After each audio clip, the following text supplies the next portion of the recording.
네, 유전자 가위 등장, 들썩이는 바이오 업계에 대해서 저희 자세하게 파헤쳐 보겠습니다.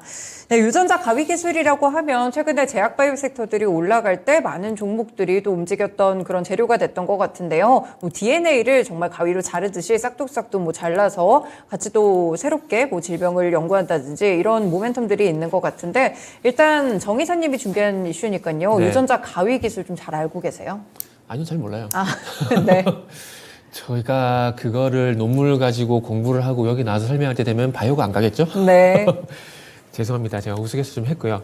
일단 이 바이오를 선택한 이유가 최근에 이제 이상하게 바이오가 조금 다른 섹터 대비해서 주도 섹터 힘을 못 내는 것 같아요. 예를 들게 네네. 되면은 올해 상반기에 상당히 강했었던 뭐 2차 전지라든지 뭐 엔터라든지 쪽처럼 이렇게 조금 갈 법한데 못 가거든요. 정부 정책 테마가 있을 법한데 못 가고 있고, 그리고 지금 시점에서 굳이 이제 바이오를 또 보는 이유가 저는 개인적으로 조금 이제 여기서 만약에 이제, 그러니까 저는 개인적으로 지금 시장이 아직까지는 기술적 반등 국면이라고 생각을 하고 있거든요. 네네. 하고 있는데, 만약에 지금 기술적 반등이 힘이 좀 많이 좀 약해지게 된다라면은 아마 너무나 당연이지만은 시장이 주춤해질 수밖에 없고, 그렇게 된다라면은 다시 또 개별 종목 장세로 넘어갈 가능성이 상당히 높은데, 어제 오전은 안 그랬는데 장 중반 후반으로 넘어가면서 바이오가 싹 올라오더라고요. 네네. 그러면서 외국인의 수급이 그렇게 강하진 않은 모습을 현재 보이고 있고요. 물론 삼성전자 하이닉스 매수했습니다. 매수했는데 물론 닥쳐서 이렇게 대응하는 것도 괜찮겠지만 이런 미세한 변화를 체크해서 이 미세한 변화를 가지고 지금의 어떤 상황을 계속 끌고 갈 것인가 아니면은 이 시나리오를 바꿀 것인가 이건 고민을 해야 되거든요. 그래서 조금은 이제 시장이 추가 상승이 좀 제한될 가능성에 대한 부분들을 염두에 두게 되고, 그렇게 됐을 때 이제 개별 종목 장세가 지금 지속이 되는데 최근에는 이제 바이오 같은 경우에 시가총액이 상당히 많이 커져 있습니다. 많이 네. 커져 있긴 한데, 그럼에도 불구하고 항상 바이오가, 그러니까 대상승장에서 바이오가 같이 움직이는 경우가 아니라면은 보통 바이오가 강세를 보이게 되면은 소위 이제 개별 종목 장세로 넘어갈 때 바이오가 부각되는 상당히 좀 많거든요. 그렇죠. 네. 그래서 어제 이제 바이오 섹터 좀 눈에 강세를 보이길래 그러면 이제 개별 종목 장세 좀 대응을 해야 되지 않을까 하는 생각이 좀 들었고, 네. 그리고 저는 개인적으로 지금은 서두에 말씀했지만은 이 기술적 반등이 아니라 추세 상승이 아니라 기술적 반등 국면이기 때문에 요 구간에서는 수급이 상당히 좀 중요하거든요. 네. 왜냐하면은 어찌 보면 저가 매수가 들어오게 되면서 기술적 반등에 의해서 저가 매수가 들어오게 되면서 그 투자 심리가 약간 역전이 되게 되면서 반등이 나오는 거기 때문에 이 자금들이 어찌 보면 짧거든요. 짧기 때문에 그래서 그만큼 수급이 중요한데, 어쨌든 11월 2일 날 아시겠지만은 외국인 매수가 먼저 들어왔고 그 바톤을 금융투자 섹터가 10월 15일 날 1초가량 매수가 들어오게 되면서 이제 상승이 나왔었는데, 다시 이제 금융투자 섹터가 힘이 좀 빠졌어요. 어제도 매도가 나왔었고 오늘도 네. 166 정도 매도 우위거든요. 거기다가 오늘 외국인이 또 570억 매도 우위입니다. 이렇게 되면 지금까지 봐왔었던 수급 패턴이 조금 바뀔 수 있다는 것도 우리가 대비를 해야 되거든요. 네. 그렇게 본다라면은 정리를 해보자면은 일단 어쨌든 이제 시장에 대한 어떤 기술적 반등이 조금 이제 추가적으로 기술적 반등이 저는 2600포인트까지 예상을 했었는데 거기 못 미칠 가능성도 일단 염두에 둬야 되고, 그럼 기술적 반등이 끝이 나게 된다라면은 개별 종목 장세로 넘어가게 되고 그 틈새를 또 순환매가 발생이 되게 되면서 이제 바이오 쪽으로 관심을 가져야 되지 않을까라고 좀 생각을 했어요. 네. 그러다 보니까 그럼 이제 바이오를 뭘 봐야 되지는 또 고민이 될 수밖에 없잖아요. 그렇죠. 네. 그렇게 본다면 이제 한 줄평 비만 치료제에서 유전자 편입 기술로 한 2달 전만 하더라도 이제 위고비 얘기하게 되면서 비만 치료제 얘기 되게 많이 맞죠. 했었잖아요. 네. 많이 되면서 이제 펩트론이라든지 이런 종목도 상당히 많이 얘기했었는데, 이제 바이오라는 테마 안에서 이제 조금은 이제 한 줄평에서 말씀드렸듯이 비만 치료제에서 유전자 가위 좀 넘어가는 것 같더라고요. 그러다 보니까 그쪽에서 이제 주가 반응이 나오는 종목들이 뭘까라는 부분들을 한번 고민을 해보자. 그리고 그 종목은 잠시 후 말씀드리겠지만은 그쪽을 한번 종목을 보시는 것도 좋지 않을까라는 말씀을 드릴 수 있을 것 같아요. 네, 알겠습니다. 일단 정 기자님은 기술적 반등 구간에서 수급의 중요성을 함께 강조를 주셨는데요. 일단 바이오 쪽에서 테마 종목들을 찾아보자면 이전에 좀 노보 노디스크 이 모멘텀과 관련돼서 비만 치료제 쪽에 주목을 받았다면 지금은 유전자 편입 기술로 또 넘어오고 있기 때문에 이쪽 테마를 좀 살펴보자라는 말씀까지 함께 들어봤습니다. 네, 그러면 손 팀장님은 이런 제약 바이오 섹터에 대한 의견이 좀 어떠실까요? 네, 우선 이사님께서 좋은 말씀을 해주셨는데, 이사님이 저번 주 공매도 발언을 좀 세게 하시다 보니까 위축이 네. 많이 되셨나 봅니다. 좋은 얘기 해주셨는데 오늘 이사님 답장한테 조금 위축이 된 것 같고, 저는 이사님 말씀이 다 맞는데 네. 이거를 100% 확신해서 말씀드릴 수는 없겠지만 우리가 투자할 때 과거 동향, 과거 경험을 바탕으로 투자를 하잖아요. 그쵸. 하지만 이 섹터가 갖고 있는 성장성과 확률 이런 것들이 부족하면은 확실하게 위험하면서도 기대 수익률을 키울 수 있는데 종목을 잘 발굴해야 된다. 이런 말이 굉장히 허무맹랑하지만 보편화된 투자 전법입니다. 네. 그래서 제약바이오에 대해서는 어떤 이 기업이 갖고 있는 기술력, 성공 가능성 그에 비례해서 수급이 붙는데 이 섹터를 바라보는 투자자들의 투심과 자금력이 중요하다. 네. 옛날에 2017년에 사실 제약바이오가 처음 났으니까 수급이 몰렸던 거고 그쵸. 코로나19 시절에는 코로나19 관련주 말고는 수급이 전멸하다 보니까 코로나19 이제 제약바이오 강세를 보인 거고 지금은 제약바이오가 강세를 못 보이고 있어요, 사실은. 네. 근데 대체할 수 있는 섹터들이 워낙 많잖아요. 근데 아무리 성장주라고 하더라도 시장이 위축될 때는 다 죽을 수밖에 없는 거고 그러한 대체안으로 하나가 제약바이오가 받는 거고 외국인과 기관은 제가 누누이 말씀드리고 있지만 어떤 섹터를 올리려고 투자를 잘 하지 않아요. 이 많은 자금력을 가지고 골고루 매수하다가 이 종목이 슈팅이 나오면 개인 투자분들한테 넘기고 갑니다. 그래서 개인 투자분들께서 잘못 알고 계시는 게 외국인과 기관이 돈을 잘 벌 것이다. 네. 맞습니다. 절대적인 수익금은 많아요. 근데 수익률은 10%가 안 됩니다, 사실. 그러면서 이제 뭐 외국인 기관 뭐 투자 못 한다라고 욕하시는 분들도 계시고 그런 분들은 사실 연 수익률 거의 30% 40% 가져가신 분들인데 그런 분들 사실 손에 꼽을 수 있죠. 근데 대부분의 개인 투자분들은 손실을 보고 있고 이제 외국인과 기관이 뭐 기울어진 운동장에서 뭐 개인 투자분들을 유린하고 있다 이렇게 말씀을 하시는데 사실 전문가들도 뭐 이사님도 그렇고 저도 그렇고 여기 이제 이름 걸고 나오시는 분들은 네. 뭐 외국인과 기관 보편적으로 펀드보단 잘 해요. 근데 뭐 그런 것들을 막 자랑할 수 없고 막 계좌 오픈할 수 없고 이러다 보니까 이제 시청자분들하고 이제 갈등이 있는 건데 제약바이오가 그 어려운 시장 상황 속에서 이제 외국인과 기관이 점진적으로 수급을 받고 있는데 그나마 이제 비만, 당뇨 치료제 이쪽이 실적 가시화가 되고 있고 증권사 리포트가 많이 나오다 보니까 네. 외국인과 기관의 수급이 강하게 들어오고 있고 마침 뭐 임상 통과, 뭐 FDA 승인, 뭐 매출 나왔다 이런 뉴스가 나오니까 그쪽으로 몰리고 있는 거고 이 유전자 가위 치료제 관련해서 제약바이오 바라보신 분들 아시겠지만 사실 뉴스라는 게 시장이랑 투심이 위축될 때 뉴스가 많이 안 나와요. 네. 근데 이 관련 종목들이 강세가 나오니까 우후죽순처럼 뉴스가 엄청 많이 나옵니다. 그래서 뭐 미생물 유전자 가위로 위고비 넘는다. 그 다음에 지금 일라이 릴리는 지난해부터 마운자로가 판매를 하고 있기 때문에 실적이 나오고 있고 네. 그 다음에 노보도 디스크가 개발하고 있는 위고비는 2주 전에 시판을 허가를 받았기 때문에 일라이 릴리의 뒤를 쫓아서 판매가 나올 것이다.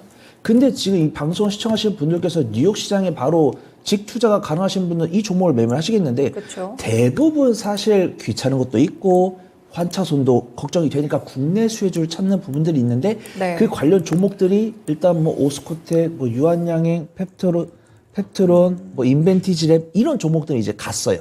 그러면 이제 유전자 가위 종목이 이제 툴젠이 먼저 튀어나갔는데 그 뒤를 쫓는 종목들이 수급이 괜찮더라고요. 네. 그래서 제가 일단 뭐 제약바이오는 뭐 아쉽습니다. 이런 종목들이 강세를 보인다는 게 우리가 정말 그런 약을 처방받지 않을 정도로 건강관리를 하면 되겠지만 네. 체질적으로 유전적인 병적으로 그런 치료제가 필요하신 분들 계시다 보니까 이런 것들을 호응하고 부응하고 이런 것들이 가슴이 아프지만 뭐 우리는 이제 건강관리 잘 하면서 혹시라도 그런 사태가 나한테도 발생할 수 있으니까 네. 치료비를 이런 종목 투자를 통해서 만들어 놔야 된다. 그런 생각을 갖고 있습니다. 근데 지금 잘못 이해하신 것 같아요. 지금 우리 손 팀장님보다 이 유튜브에 고고식님이 제가 말한 걸 더 이해를 잘 하신 것 같아요. 제가 아까 소심해졌다 그랬나요? 위축됐다. 위축되네. 네. 소심 전혀 소심 안 하시고 살짝 서로 상대적으로 이제 위축된다. 원하시는 이게 단어만 골라서. 생각나는 단어만 얘기하는 네. 거예요. 이게 고고식님이 제대로 이해를 하셨는데 위축된 게 아니라 지금은 시장의 변화를 얘기하는 거예요. 시장의 변화. 그러니까 지금 여기 보시면 이제 고고식님 같은 경우도 유튜브 청취자장이 뭐라고 하셨냐면은 여기 수급에 힘이 없어요. 요 며칠. 그리고 크게 팔려는 매도세도 없지만 따라서 사는 매수세도 적은. 그러니까 제가 지금 고고식님 제대로 이해하신 거예요. 네. 그러니까 지금 최근에서 드려야겠네요. 네, 네. 칭찬 지금 커피 쿠폰이라도 이사님 보내주실 거예요. 이토마토 보내드릴 거예요. 제가 먹을 거예요. 네. 여기 끼시는 거 이제 기댈까요? 아닙니다. 예. 들어오십시오. 제 중심을 잡아야죠. 예, 네. 계속 말씀 주시죠. 그래서 이걸 말하는 거예요. 시장의 변화가 생겼기 때문에 그 변화에 대응을 하기 위한 부분을 말씀드린 거지 전혀 위치된 거 없어요. 공매도 네. 얘기도 뭐 저는 이렇게 제가 하고 싶은 얘기 다 했고 지난주도 말씀했지만은 이토마토 걱정된 게 저는 걱정이 안 되거든요. 그래서 아무튼 그렇습니다. 그렇고 그래서 그 바이오 같은 경우는 이제 개인적으로 저는 언제냐 코로나 때 되게 공부를 많이 하는 기회가 됐었어요. 왜냐하면은 이제 그거는 주식시장 근데 그때는 진짜 바이러스라는 것 때문에 증시가 하락했던 그때가 처음이거든요. 그렇죠. 네. 거기다가 이제 이게 전염성이 되게 높다 그러니까 치사율에다가 전염성이 높다 그러니까 되게 위험하게 생각하다 보니까 논문인 게 되게 많이 찾아보게 됐었는데 지금 뭐 얘기하고 있는 유전자 가해 같은 경우는 제가 뭐 이제 뭐 생명공학 박사도 아니고 네. 제가 학위를 딸 건 아니잖아요. 그래서 이런 이슈들을 해가지고 어떤 종목을 찾아야 되고 이게 갈 건가 말 건가 그것만 고민을 해야 되거든요. 그래서 제가 그 무작정이 그걸 서대도 이제 이 유전자 가해 얘기를 많이 말씀 못 드렸는데 그런 것들은 이제 뉴스라든지 참고를 보게 되면 되게 많고 그리고 지금 자막에도 조금 전에 나왔었는데 이게 세계 최초로 이제 이게 허가가 났거든요. 그러면서 영국에서요, 지금 그쵸? 그렇죠. 예. 그러면서 유럽이라든지 미국 쪽 같은 경우도 이제 승인이 이제 승인 예상이 된다라고 얘기하고 있고, 뭐, FDA 같은 경우도 마찬가지로 그런 이슈들이 나오고 있는데, 그렇게 된다라면 또 이제 어떤 의학계 변화가 생기는 거겠죠. 변화가 생기는 것들이고, 그렇게 되면서 우리가 중요한 건 뭐냐? 우리가 바이오가 다시 갈 것인가 말 것인가? 우리는 그것만 고민을 해야 되는 거거든요. 네. 그래서, 이제 어쨌든 제 예상대로 만약에 바이오 쪽으로 순환매가 오게 된다라면은 네. 그거와 관련돼서 어떤 종목들이 갈 것인가에 대한 고민을 하게 되고 그러다 보니까 거기에 대한 대처를 좀 미리 한번 해보자는 판단에서 일단은 좀 준비를 한 거니까 그런 측면에서 이해를 하시면 될 것 같습니다. 네, 그렇군요. 그래서 이제 종목이 궁금한데요. 그럼 그렇죠? 지금 어디를 봐야 될까요? 지금 그래가지고 어제 바이오 쪽이 움직이는 것 같아가지고 어느 걸 볼까 계속 고민을 하다가 네. 기존에 있는 비만 치료제 관련되고 펩토론을 볼까 아니면은 이제 유전자 가해 관련되고 어떤 종목인지 찾아봤는데 결국 제넥신을 선택을 했어요. 제넥신이요? 네. 제넥신 같은 경우에 이제 그러니까 지금 이 유전자 가위 같은 경우에 지금 그 캐스개비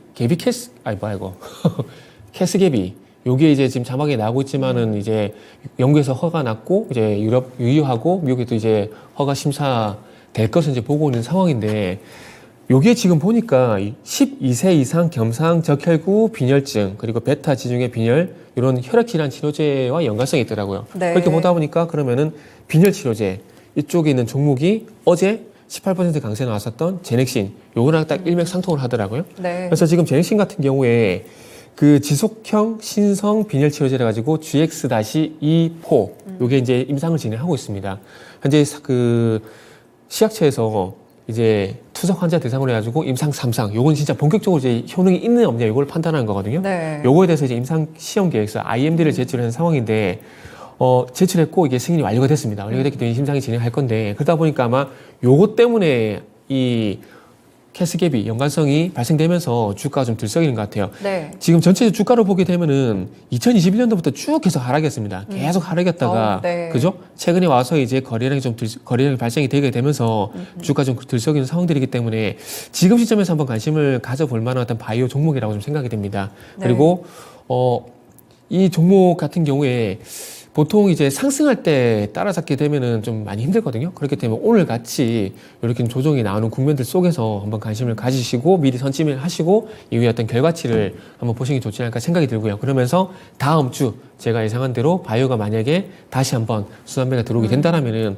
한번 다시 한번 들썩일 가능성이 있기 때문에 관심주로서 그런 연유로 관심주로 제넥신을 준비를 했습니다. 그 제넥신이 툴젠 최대 주주여가지고 좀 부각됐던 것 같은데 네. 그럼 툴젠을 직접 투자 안 하고 제넥신을 하는 게 아무래도 주가가 좀 네네. 어느 정도 좀 덜 올라서 근데 그럴까요? 항상 이게 딜레마예요. 네. 그러니까 말씀하신 것처럼 이게 조금 전에 말씀드렸듯이 이게 캐스케비와 연관돼가지고 방금 말씀하셨던 종목들이 인트론 바이오란지 그리고 말씀하신 툴젠 같은 종목도 있거든요. 네. 있는데 근데 우리가 결국 트레이딩 관점에서 접근을 해야 되잖아요. 그렇죠. 그러다 보니까 어느 쪽에서 수익이 많이 날까, 어느 종목의 차트가 더 좋을까라는 부분을 고민을 할 수밖에 없어요. 그러다 보니까 툴젠보다는 지금 현재 상황을 봤을 때 툴젠이 어쨌든 지금 30일부터 좀 올라왔잖아요. 맞죠. 올라왔고 네. 지금 화면에 보시면 이게 툴젠 차트인데 지금 보시면은 30일부터 거래량 실려주게 되면서 쭉 우상이 됐거든요.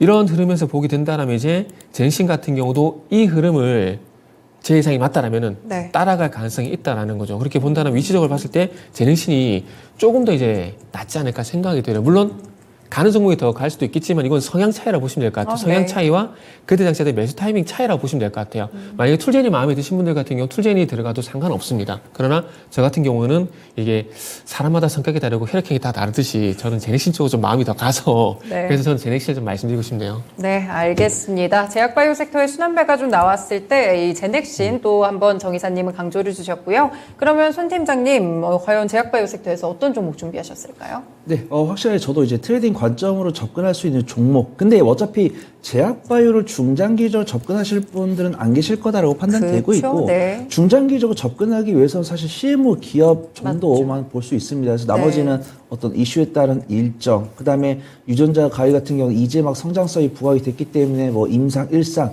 뭐 2상, 3상 이렇게까지 뭐 끌고 가시라고 말씀드리기보다는 딱 스윙 관점으로 한 1주나 2주 정도 유전자 가위 뉴스가 한 번에서 두 번 아니면 시장이 정신 차리지 못해서 제약바이오 수급이 한 일주일 정도 더 부각이 된다고 하면은 이제 비만 당뇨 치료제 아니면 유전자 가위 이쪽으로 뉴스가 나오지 않을까 그렇게 판단되고 있고요. 네. 유전자 가위 관련해서는 한 3등 정도 되는 것 같습니다. 그래서 1등이 툴젠이고 2등이 이제 마크로젠인데 이미 시세가 많이 나왔고 네. 그나마 유전자 가위 관련된 업을 영위를 하고 있으면서도 거래 대금이 3등이기 때문에 뉴스가 추가적으로 나온다고 하면 이 종목이 좀 아미코젠이 좀 부각을 받지 않을까 그렇게 판단되고 있고요. 네.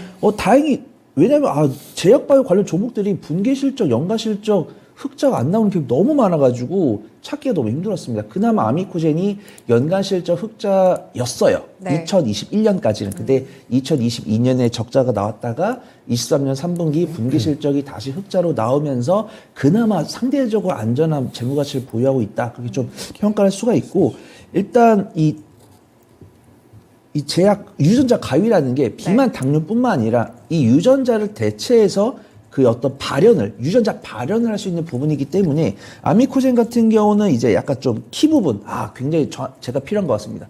이 아미코젠이 만든 이제 저분자 콜라겐 펩타이드 AG가 키 성장에 효능을 주는 논문을 게재했다고 합니다. 그래서 저는 개인적으로 굉장히 좀 유심히 보고 있고요.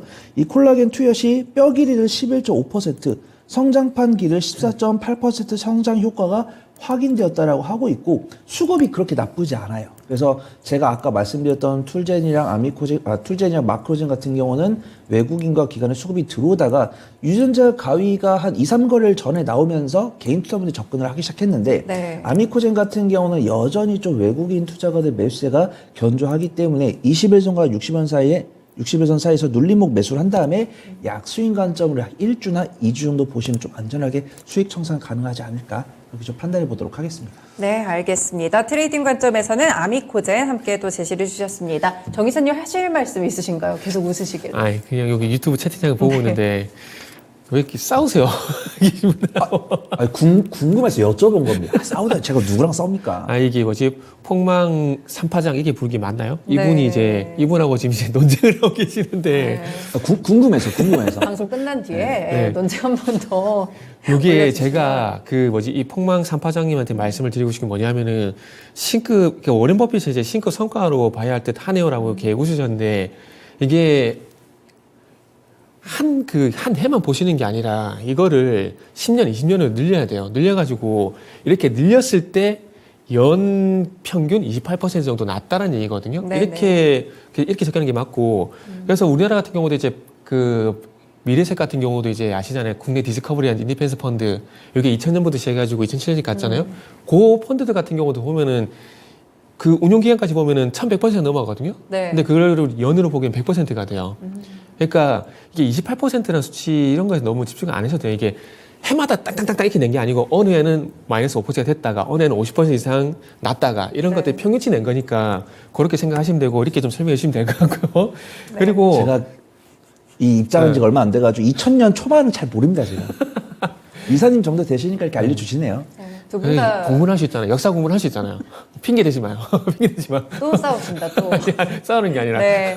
일단 그럼 나중에 시청자분을 초청해서 이제 또 아예 이렇게 토론의 자리를 가져보면 좋을 것 같습니다. 저희 오늘은 제약바이오 섹터 네. 이야기하는 시간이었으니까요. 일단 두 분 다 기술에 대한 뛰어남이라기보다는 지금 주목받을 수 있는 흐름이 유전자 가위테마다. 그렇기 때문에 제약바이오 섹터 움직일 때 관련 종목들 제넥신이나 아미코젠 투자 전략에 따라서 선택해 보시면 좋을 것 같습니다. 네, 일부 쉬운 이슈 읽어주기였습니다.